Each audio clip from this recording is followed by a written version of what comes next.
Good afternoon, San Jacinto College. First, I want to start off tonight by saying, with listening to some of your speeches, I'm very impressed. I thoroughly enjoyed your selections, your topics, and I can tell that you guys did a lot of in depth research and you just didn't throw something together. And if you did, you were awesome. But I just want to thank you for that. And I also want to thank you guys for being awesome students. I don't know how often teachers tell you guys that because we have a lot going on with this pandemic and just life.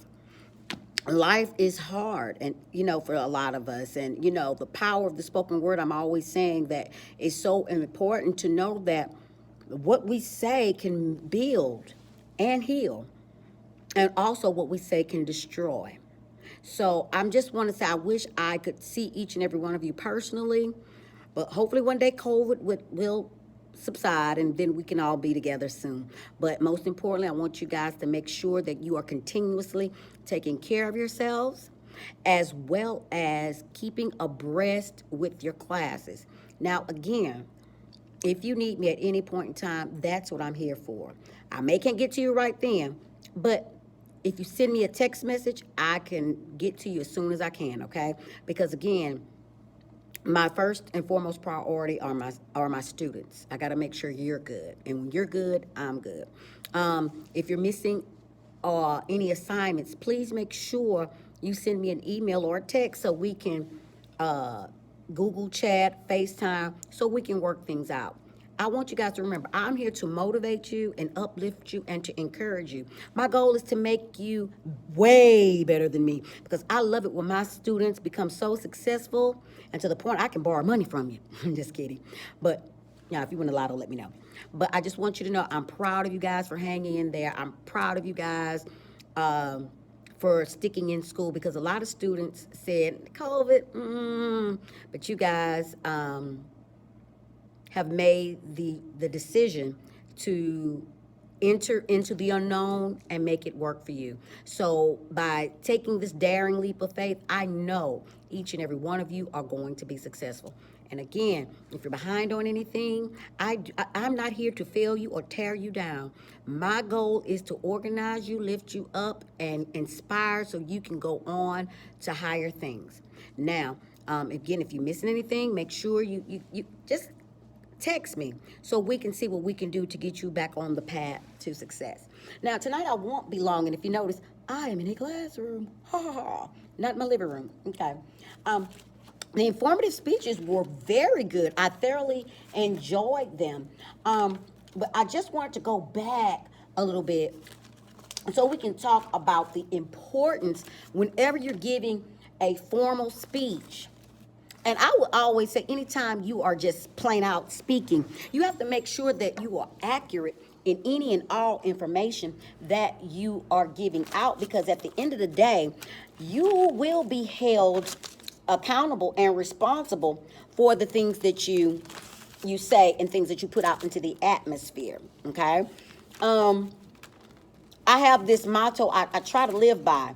I always tell people to think before you speak, because the words that come out of your mouth is a direct reflection of your character. And that's why I don't discuss politics, but the political atmosphere is so ugly. People are just saying so many things that are hurtful, and possibly in some instances they are well aware, and then some people are not. It's just their everyday talk. But sometimes with everyday talk with personal circles of friends, get out and amongst other people, it could be offensive. But we have to, as speakers, be responsible. The freedom of speech was designed by the forefathers of this country because it wanted to give the people to power to voice their opinion intellectually. Everyone should have their voice heard. Even as a comedian, one of the things they always tell us is find your voice. When you find your voice, that means you find your perspective, your viewpoint. Because until you can do that, you're kind of lost, okay? But I wanted to talk to you about a couple of things. I want to go back and revisit public speaking anxiety. Because I noticed some of you are super shy and you're nervous. I wish there was a pill or something in this book I could give you to do away with that. But unfortunately, there is nothing but practice, practice, practice. Let me say that again. Practice, practice, practice. The more you practice, your confidence builds, okay? And when I say practice, I mean actively practice, meaning don't practice any speech sitting down. Stand up. Whatever you're going to do in that speech, that's how you should practice it. Because, that helps with the fluency of the speech. It helps with the flow. You never want to get up to present or speak and you're fondling for papers, trying to find your slides.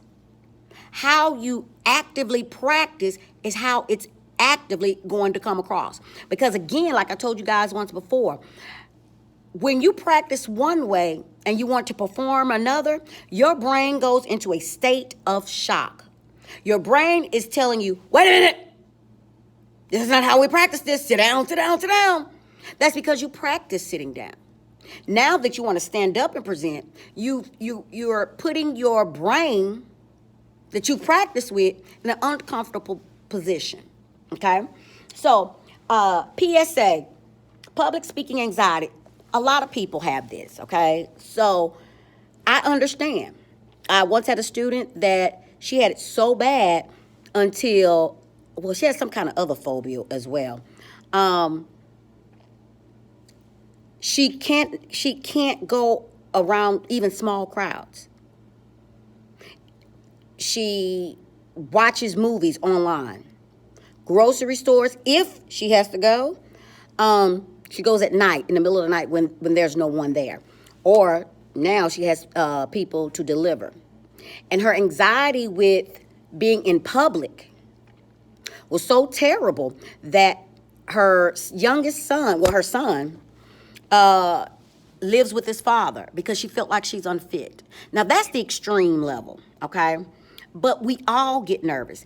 Myself as a presenter, every time I get up to present, as I'm doing this video, I am nervous, okay?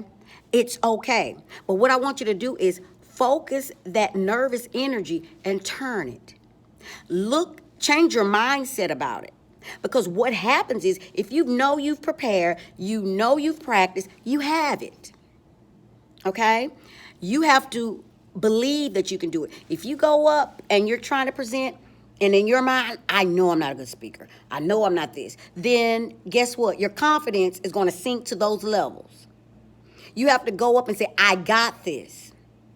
And if nothing else, I tell people all the time, fake it until you make it. And it works. But you can do it. But here's a couple of things I wanted to give, some pointers I wanted to give you guys. When speaking, everybody messes up, and it's perfectly okay. Just correct and move on. Don't dwell on it. And literally, fake it until you make it, okay? But there are some instances in which you cannot fake it until you make it, and that's when you're dealing with strategical facts, okay? You can make a fact up. I had a student to tell me there was 41 billion people on the planet. And I was like, wait a minute. Where did you get 41 billion people? But instead of correcting it, he tried to pass false information as if it was true. You got to be careful of that. Even the most professional of actors and speakers, they will get up and have what we call brain farts, where your brain just kind of blanks out. It's okay. And even if you have to step back from that podium and take some deep breaths and get yourself together, it's okay. I don't want you to feel like this is an isolated thing, okay? It's almost as if you have to be your own cheerleader. And then what you can do is use a lot of self-talk. I do it every morning. I'm better than Beyonce. I look like Beyonce. I'm just saying because I'm a big fan. But self-talk helps to motivate you, as well as self-talk helps you to strategically plan in your mind how you're going to execute that presentation, okay? Now, I do want to address a couple of things because now we're into the informative speeches. I want you to understand that with informative speeches, the goal is to inform, to educate, to inspire. To educate, to inform your audience possibly on a topic they have never heard. So therefore, in this particular style of speaking, you have to be up on your facts. Do not ever, ever, ever get caught trying to pass off false information. Because we do live in an era of technical gurus. Any and everything is on the internet. People will Google what you say. So if you make a mistake in one of your facts, guess what? It's okay. Just go back and correct it and say thank you. And if somebody points it out to you, say thank you and keep moving. Okay? Now, I also want to, we already know what freedom of speech, First Amendment, and hate speech, but I want to go back over and talk about some things when it comes to observing ethical rules when it comes to speaking, okay? But before I go into that, I want to address reckless disregard for the truth. And I hate to call politics out, but gosh darn, this political season has given me so many awesome examples of how so many people are very reckless when it comes to the truth. And reckless disregard for the truth simply says, you will, if you are talking about public figures or matters of public concern, you will not be legally liable for defamation unless it can be shown that you spoke with a reckless disregard for the truth. That is, if you knew what you were saying was false, but you said it anyway. Whenever you're up presenting and you throw in some false facts just to fill your speech, you are doing reckless disregard to the truth. And that is dangerous to our society. That's dangerous to people. Because remember, when you are up speaking, you are that expert at that moment. Okay? So you have to be accurate in facts. Okay? You have to know the truth, state the truth. And also, as a listener, you have to be able to identify that when somebody's not being completely honest or truthful, you have to be strong enough to say, that doesn't sound right. My grandfather had an old saying when we would go to church. Everything that comes across the pulpit is not the Bible. So every time someone says something doesn't make it right. That's why it's so important as a listener to not hear, but listen. Listening means to comprehend as you're going along with the speech and checking for understanding, okay? Now, some ethical ground rules that I wanted to just kind of glaze back over when you speaking. Make sure you carry yourself with great dignity. This refers to bearing your conduct and how you present in a respectful manner. You never want to get up and disrespect your audience verbally or non-verbally, okay? When you're leaning on the podium or you have this nonverbal, it doesn't matter. That's disrespectful to your audience, and that takes away from your ethos and your character as that presenter. Because what that says translates to that audience member is, why are you slouching? Why are you sitting down? Why are you, because the energy you give is going to be the energy that they give back.